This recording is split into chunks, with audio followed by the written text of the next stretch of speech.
Where the question went now? Okay, 3. There are some examples of hunting in Mahabharata, etc. Dronacharya asking Arjun to shoot the bird. Then you have Yudhishthir, Ashwatthama sacrifice, Ashwamedh sacrifice, horse sacrifice. You also have Pandavas exile where they references to their hunting for eating meat. All these things. Alright, so first to begin. There are certain, especially Kshatriya, the warrior class, they are allowed to hunt, etc. Right, in ancient times. And part of that, you will end up killing animal. But whatever animal you kill, number one, you have to eat it. You can't just kill it. Number one. Number two, prayashchit karma. By killing, you have to do prayashchit. There are many rituals that you can perform written in the Vedas to be forgiven for a sin. Even killing a cow. Even killing a person, there's certain type of prayashchit karma, repetitive action you can perform to be forgiven. In ancient times, Satyug, Treta Yuga especially, even to an extent in Dwapar, but Kali Yuga, impossible. You cannot. So the Ashwamedha Yagna, yes, there was this horse sacrifice, and when you do the horse sacrifice, you're going to eat it afterwards, yeah. But that was only for those ages. And there were rules and regulations. And there was prayashchit karma. That is impossible in Kali Yuga. So those things, we cannot just read the scripture and see something is written and think I can do it too. There are prohibitions. You cannot shed blood in this age of Kali Yuga. You cannot do any kind of sacrifice. If you have to sacrifice, there were saints who sacrifice fruit. They do coconut, etc. You cannot do animals and all these things anymore. Not in this age we live is called Kali Yuga.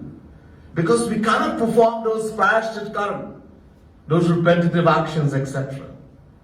Right? The kind of sins we are going to commit is good. And this is a big mahasin, mahapa. So this is strictly prohibited in this age we live in Kali Yuga.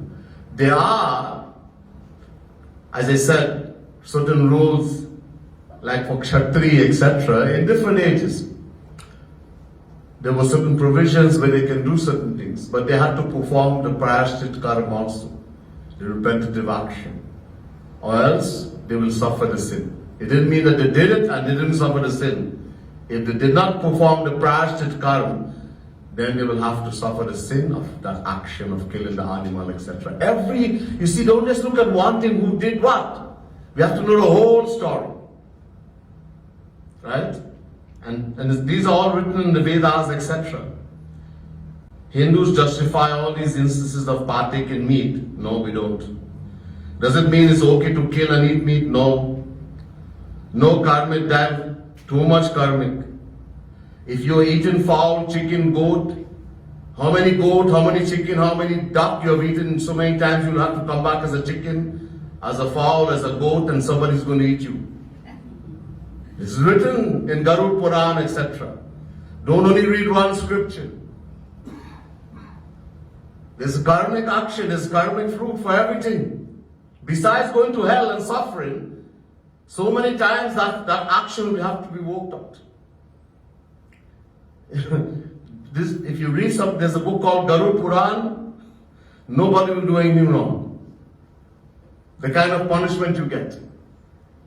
Right? The kind of punishment you get for doing these things. So there's nowhere in any scripture that justifies Hindus to eat meat or kill animals.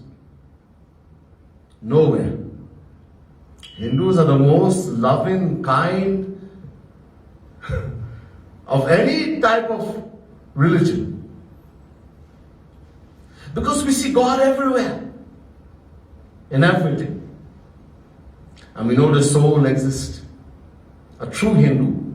Hindu doesn't mean someone born because my father was a Hindu and I'm a Hindu. No. That doesn't make you a Hindu. One who follows the principles. Who goes according to the principles.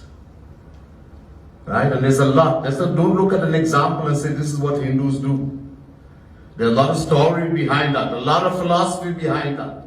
You have to know the whole thing. And how do we get to know that? We go to Guru, we go to a saint. And he will explain to us. Then we'll understand. So there's no way in Hinduism which justifies killing animals. If there's a time of famine and there's no food available, only something and then what you're going to survive, then you have no choice. Yes. That's also written. Then you have no choice. But nobody can say I am in Singapore and I have no choice but I have to eat a duck. Really?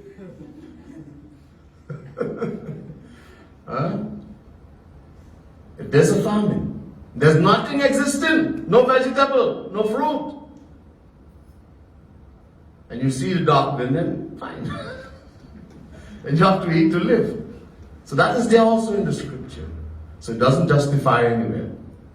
And that also, even though there was, yes, you're allowed to, but there's a sin still. Because you're killing. Alright? And as I mentioned, even in the vegetable, in the fruit, in all this there's life. In the tomatoes, the soul is everywhere.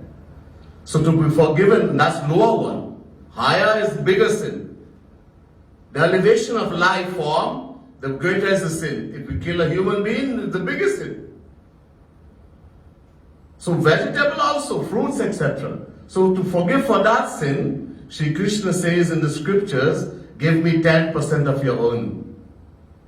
Dashansh. How to be forgiven? For eating the bag and the bora, because this also has life, soul. So the scriptures says we are supposed to give 10% of our earning, dashansh, in charity. Then we can wipe that out. And not only do we give 10% in charity, the patra is the vessel.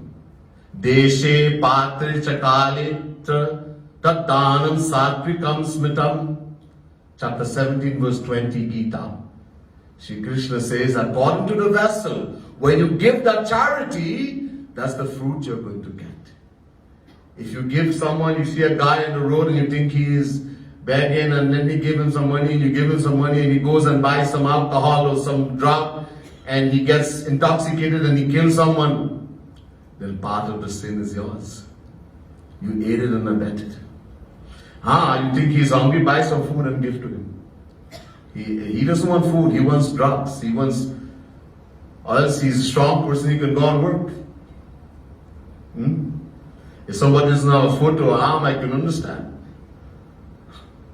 Many times strong people. But we have to be very careful. It's good to do charity, it's good to do dhan. But the vessel, according to the path, Sri Krishna is saying in Gita chapter 17 verse 20, Patrikam. So all this is important. So as I said, I'm not going to go in great detail. So already after 9, there's